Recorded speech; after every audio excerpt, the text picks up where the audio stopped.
done too many videos where I just sit with my... Oh, he knows I've got the ball in my pocket. I'm not going to throw it, mate. I need to do a video. Here you go. I'm not going to throw it for you, mate. Something that I've noticed among the wild camping community is that everyone is obsessed with tea. The sun's behind me, hang on. Everyone is obsessed with tea. And I'm a coffee guy. I drink tea, I don't mind a nice cup of tea.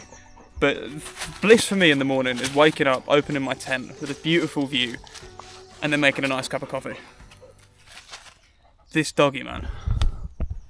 I just don't see anyone do it. Sometimes they'll stay and make a cup of tea in the morning, but most times they just kind of pack up and go.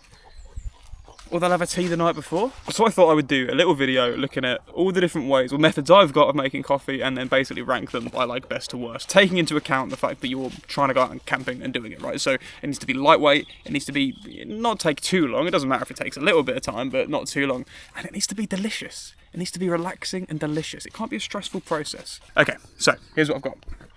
First up, we have the Outin Nano. Missing its lid. Hang on, hold up. The Outin Nano. Outin sent me this. I wasn't paid to talk about it. They didn't pay me to do a review of it. They just sent it to me. And I said, yeah, I'll put that in a video. That was 6 months ago. And they've been blowing up my inbox because I was originally meant to be the penny fan camp that obviously didn't go to plan, so I didn't end up using it. Or actually, I did use it when we were waiting at the National Trust place, but then my lens smashed and all of that stuff happened. But anyway, I've just said, look, I can't commit to making videos right now, but I'm finally back out to make a video, and I thought this is perfect. Let's compare the Outin Nano to a bunch of other methods of making coffee. This costs about 120 quid, all right? And it's an espresso maker. It's basically like an AeroPress. You charge it up and you press and hold for 2 seconds and it just runs the coffee through, and it's very good. I did some weights earlier, so this is how much it weighs. First up, the Outin Nano, and I'm gonna just take the mug out. We're not going to include the mug in this because that's just a bonus, right? So no water, no coffee. The Outin Nano, 625 grams. And that should make a very nice cup of espresso. I've not properly used it yet though. You got to chill out. Calm down, mate. I love you, but you got to calm down. What's he found? He's found something. We saw a deer around here a few days ago. Oh, he's found something. Go investigate, Archie. Next up, we have the humble Moka pot, which I've used in a couple of videos. Apparently I've used it wrong because I allow it to boil and you're not meant to allow it to boil. So let's see if we can do a bit better than that today. For the Moka pot on its own, plus the Pocket Rocket stove, you're looking at 462 grams. Then we have the V60 pour over filter paper. Pretty non-technical, but makes a very strong cup of coffee, as we'll see. I'm just going to chuck the OEX Hero stove on here as well, because that's what we'd use to boil water in any other circumstance. For the pour-over coffee, but with a couple of extra bits, you're now looking at 548 grams. And finally, we have good old instant coffee. This is like Aldi knockoff Nescafe. So for instant coffee, you're looking at 378 grams. And then various mugs. Let's have a look. There's a Harry Potter and the Cursed Child mug. Notification your cloud storage is full. And the one I've used in every video so far. Suns out, tongues out, 2 red dogs, Tenby, Wales. Right, so we're going to do all of these at the same time. That's the plan. And I have just realised I've only bought 1 canister of gas. So we're not going to be able to do all of these simultaneously, but that's fine. We'll do these ones first. I'll get that going in a second. Before I get that going, let me just show you how the Outin Nano works, right? So, you put water in the top, and then you put coffee. Comes with a cup, which is quite nice, actually. Ugh. That's fine. I actually tested it all out earlier just to make sure everything was working fine.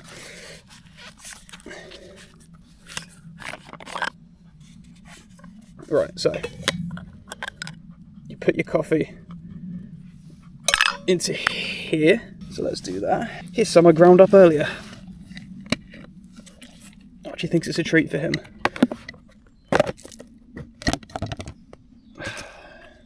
And it comes with this nice scoop that should get the perfect amount.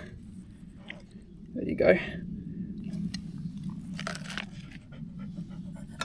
For this little pod. The Outin Nano also works with coffee pods, by the way. So that's a potential benefit if you want like a cappuccino, something milky, but don't want to bring out any like milk with you or whatever. You see, this is pretty much structured like a pod. That goes in there, and then that screws into that, and then you put the cup back on. You put your water in the top, just a little bit of water. I can hear voices.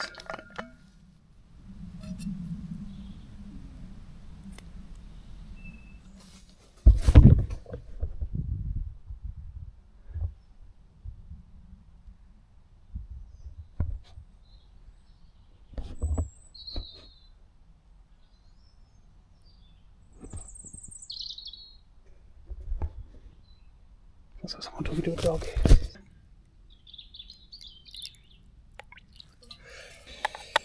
And then, all we need to do to start the brewing process is press for 2 seconds to heat and extract. Or you can just double press to extract directly if you don't mind it being cold. Oh, whoops. Whoops. After I packed up earlier, that happened in the car, it just turned itself on. I guess it hit against something in my backpack. That is a problem, that button is very easy to accidentally press. Oh dear. The Outin Nano. Oh man. Just turned itself on in my backpack. That's an issue. Things have pressed very tightly in there, so that is a bit of an immediate problem because you press that button. If that button gets pressed, it's going to start making. Let's just hope that doesn't happen again, and that if it does, I hear it in time. Right, that's going to get going. And let's start boiling this water. And that's only going to take about 2 minutes to boil. I don't know how long that's going to take, let's wait and see.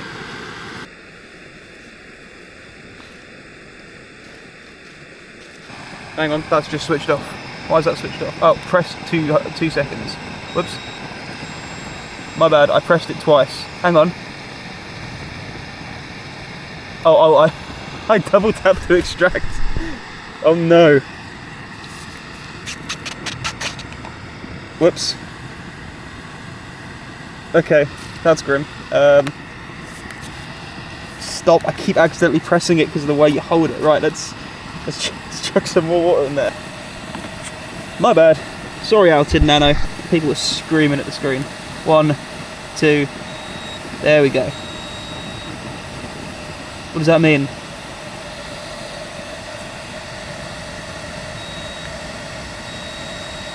What does that mean? I don't know what that means.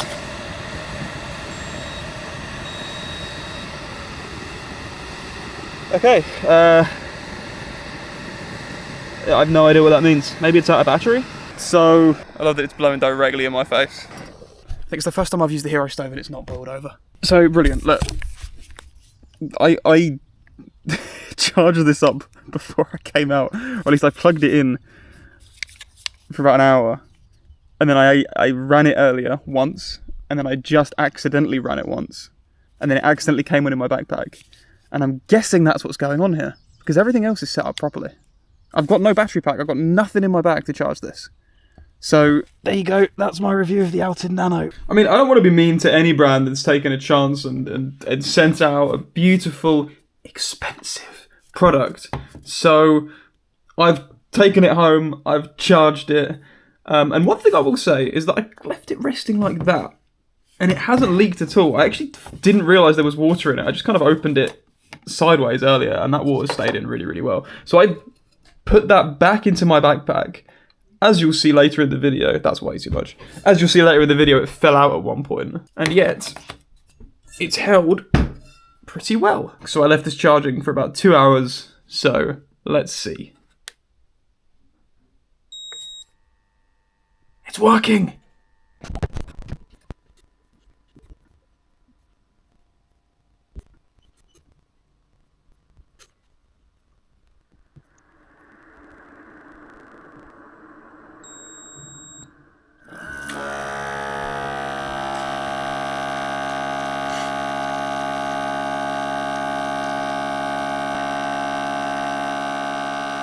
Oh, whoa!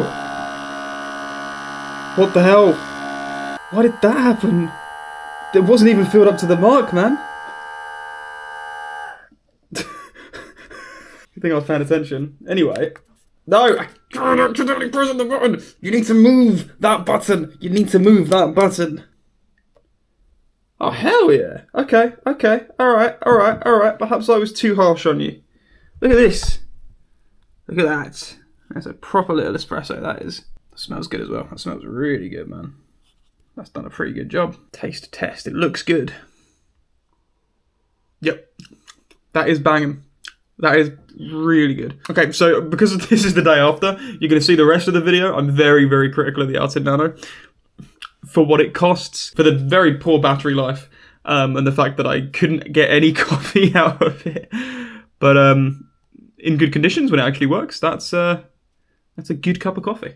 But the question still has to be, do you want to pay £140 for this, knowing that you probably can't rely on it? Also, I plugged it into charge for 2 hours, and it only got to the second line there. But I will say, so you can charge it up before you go camping, you can put the water in, you can sort all the coffee out, and then just go, knowing that you've got a wonderful cup of coffee in your backpack, ready to go at any point.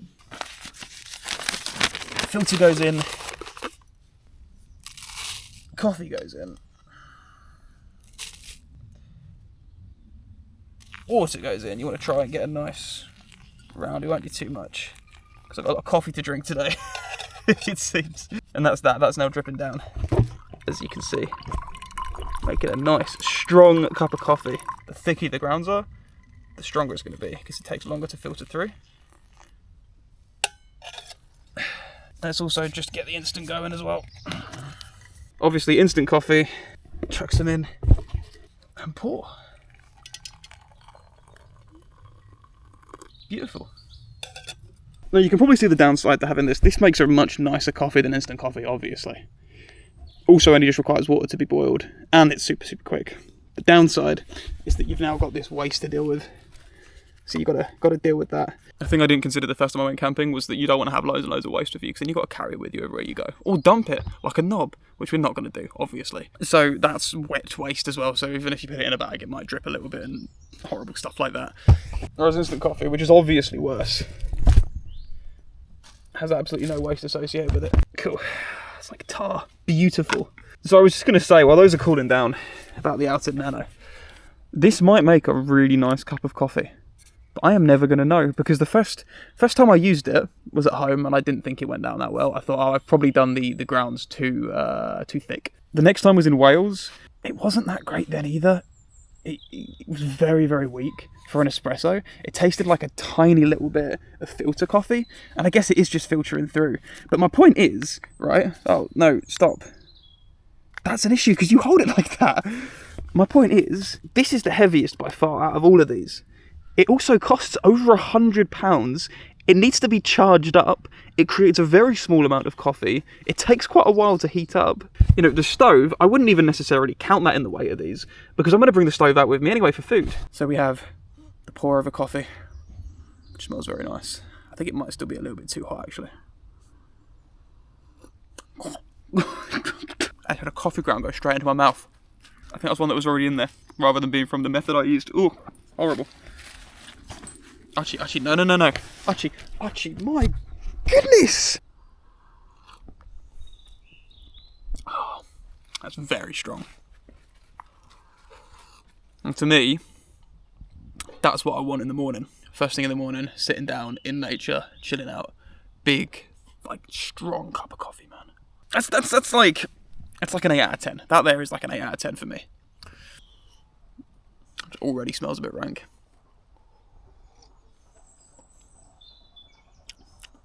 Yeah, it's fine. I guess the thing with instant coffee is that it's a different sort of taste profile.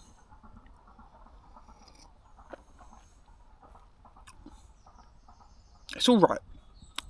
It's all right. Sip of that, and then immediately after a sip of this. Oh, that is much better coffee, but it's a lot more faff than instant is. And so in this case, I actually think the instant wins out a little bit, just because of how simple and easy it is, and it's still pretty decent coffee. So I'm going to give the instant an 8 as well, because it doesn't taste as good, but it's so much simpler. Right, and now it's time for the mother of all faff, the Moka pot. And for the Moka pot, we've got the MSR. pocket rocket instead of the Hero stove. Right, and actually, and this isn't the fault of the Moka pot. This doesn't have an igniter, and I haven't brought my lighter. I meant to, but I didn't. So actually, we're not gonna use this. Okay, so Moka pot. Water goes in the base. Coffee goes in here.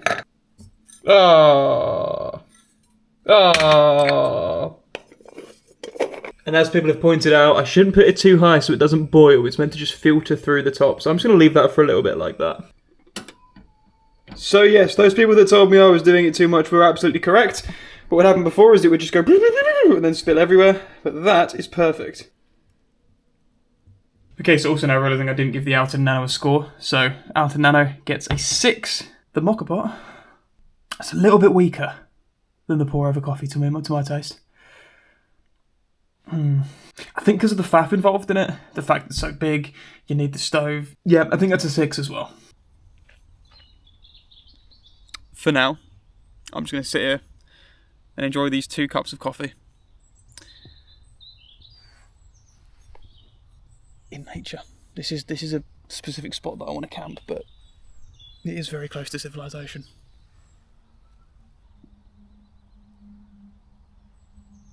While we're here, let's talk about everyone's favourite relatable subject, YouTube, because that's what we do. I come out into a nice place and I talk about posting content on the internet. Because I've not really uploaded consistently for about 6 months. I went through a period where I was doing a video a week. And I've started these qualifications, like I've said, started studying to be a financial advisor. And it's been, like, hectic as well, man. I've had so much going on that I've genuinely not had the time to go out and go for a camp. Potentially lose, because it's not just one night you lose, you then potentially lose the next day as well, if you have a bad night's sleep or whatever. We've now hit 11,000 subscribers, which is insane. And unfortunately, I say unfortunately, the first Gravel Woods video is on 850,000 views. And most of those subscribers have come from that video, which I think is a bit of a shame. And what's been interesting for me is going out of my way to try and find other people's content that is stealing my video. By which I mean there's a lot of these like scariest camping encounters caught on video. And I've seen about 10 of them use my footage. But what annoys me is that they're all adding like spooky ghost music to it. Which isn't something that I did. I did that for one video as a joke. Because, as I've repeated several times on this channel, I think... You're right, mate. I think the thing that will... I hear my voices again. Yeah, it's better over there. I think the thing that will lead to the best content is sincerity, and there's not a lot of that going around, especially in the camping community. That's not true. That's a bit mean. Especially in certain subsets of the camping community, people that make these horror videos, names I won't mention. And that's really important to me, and I was proven right by... damn it, I should have remembered his YouTube channel name. I found a video yesterday, literally yesterday, where this guy was... He's like a proper bushcraft channel. Not like this. Not like this. And he just did a video about these kind of... BS, because I've noticed it since, and I feel like it wasn't necessarily the case before I did my video. Like, I'm not saying that I caused it. I said there's a trend that has formed as a result of a lot of videos being posted around that time, and I'm sure the reason I did it is because I saw other videos in a similar vein. But anyway, he just kind of showed these videos where people... the coffee's going to my head now, you can tell. He posted all these videos where people are going out camping, kind of faking stuff, and you can tell they're faking it. Oh, their mate is... One video where a guy's mate was dressed up in a Scream costume, hiding behind a tree. It's like, come on. Or they overdub like a scream in the distance. Like, goodness sake, man. And he got to my videos. He did my videos last, and he has. I'll put the clip up because I mean he used footage from my video, so I guess I can use some from his. But he went camping in this forest. He gets a feeling and a vibe and an atmosphere. Spiritual trespassing. Holy moly. His camp went wrong. He had a bad feeling in the forest, and also there was no sound. It was eerie, the atmosphere, and spiritual trespassing. But he went back again and again and again and again, and he pinpoints what it is. Where he said, oh, he feels a bad feeling, and then he goes back there again and again and again, and I'm like, yeah, that's a good point. But, and this is why the sincerity thing is important to me, yes, I beat off a dead horse. That's what he says. Yes, I beat a dead horse. I milked that horror video cow for like 5 videos, and I really shouldn't have done that. And I regret doing that because it made, you know, I was sort of saying, I'm not going to be a horror channel, I'm going to be a horror channel. By the way, here's a horror video. I'm not going to be a horror channel. By the way, here's another horror channel. A lot of people call me out for that, and that's entirely fair enough. A lot of people enjoyed that content. I'll do the ghost hunting thing. That's fun. I enjoy that as well. I enjoyed making it. The reason why the sincerity is important, he picked up on, and he showed a clip at the end where I'm sort of analysing the last time I went, where I'm analysing the state of wild campers and the kind of obligation you have to an audience that's looking for that kind of content that might potentially be vulnerable. People who see faces in the background of my videos and stuff that just aren't there. And I get it, because I like getting worked up by stuff as well, but some of the comments bordered on mental illness, I'll be entirely honest. And I think it's important that as a content creator, knowing that, and if you're going to choose to exploit that sort of thing for views, which I did, you need to be conscious of that. You need to be aware of that. And you need to go into it thinking, oh, all right, let's be a little bit careful. Let's not fake stuff. Let's go to spooky locations. Let's, you know, let's get ourselves a little bit worked up beforehand, a little bit spooked out, and then make content that's in line with that. Archie, what are you looking at, mate? This is like the ultimate irony that you're just fixated on one point while I'm saying all this. So the point of posting that Henshaw video was that I knew it wasn't in my niche, and I knew people wouldn't enjoy it as much, but I thought I need to get over that, because I used to have this issue with my old channel where if I wanted to post something slightly different, I wouldn't do it, because I know it was out of my niche. I knew less people would click on it, but intentionally. First off, it was a banger video. Secondly, it was very interesting. Thirdly, I knew people weren't going to watch it at the same rate they watch my other videos. I don't think they're a threat to us, Archie. There's a dog, isn't there? The path's just behind those trees there, you can see it. I've come from that way, I didn't even realise the path was that close. I'm still going to make kind of horror, well, I might still make some kind of spooky horror-oriented videos. My cousin wants to go and do a camp at the Gravel Woods, so I figure, yeah, let's go and do that, because he's really good on the camera, and he's like, he does content creation full time, so he knows how to talk to the camera, and I think he'll be a lot of fun. He was the guy, him and my brother, we used to watch ghost videos together, and me and my cousin especially would be on like the phone watching ghost videos in sync with each other, getting all freaked out.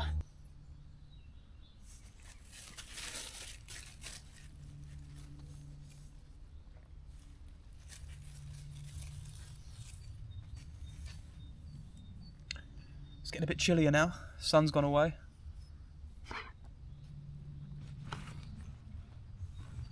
Still trying to get to that ball, mate. You got to chill out. OEX Hero stove is still just such an amazing stove, man. I love it so much. It hasn't let me down yet. I'll probably get a new one at some point because it's starting to melt. It's my fault. Or reiterating equipment that I really like. This chair continues to be absolutely fantastic. Super comfy. I've been sat here for about 45 minutes. It's lovely, man. And it's been stable enough to loop Archie's lead through. I'm always thinking, what are people going to say about Archie in this video? People get very weird about dogs. Some people say, I've had people say, oh, you shouldn't be putting him on a lead. I've had some people say, oh, you shouldn't be letting him on, you shouldn't be putting him on a lead. You should be putting him on a lead. You should be letting him run about. You shouldn't be letting him run about.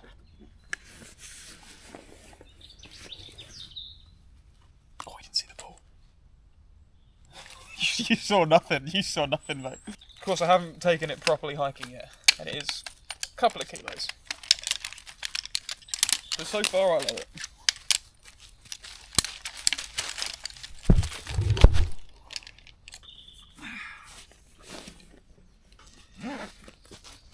Right, let's go home. Charge up the Outin Nano, and use the Moka pot. It is funny that in a video where the whole point...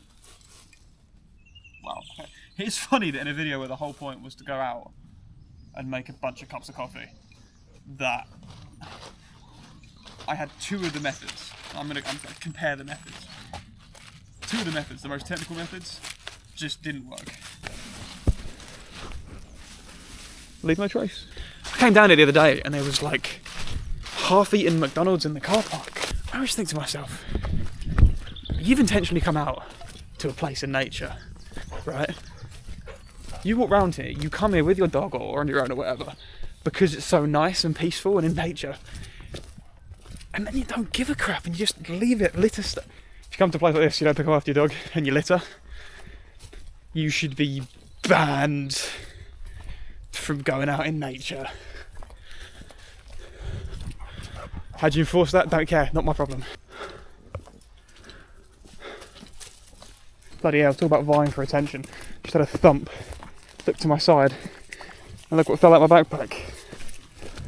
Yes, you're a nice looking product. I almost pressed it again. I'm sorry I didn't get the chance to use you. You need a better battery life.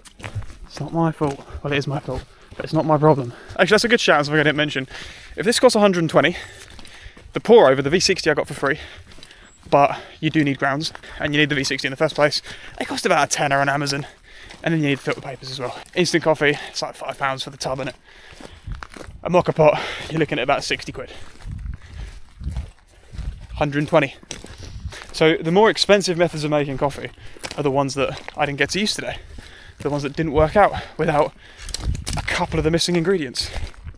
So, it reminds me, I used to have this water bottle that you press the button on top and it used like ultraviolet light to, in theory, kill the bacteria inside of the water.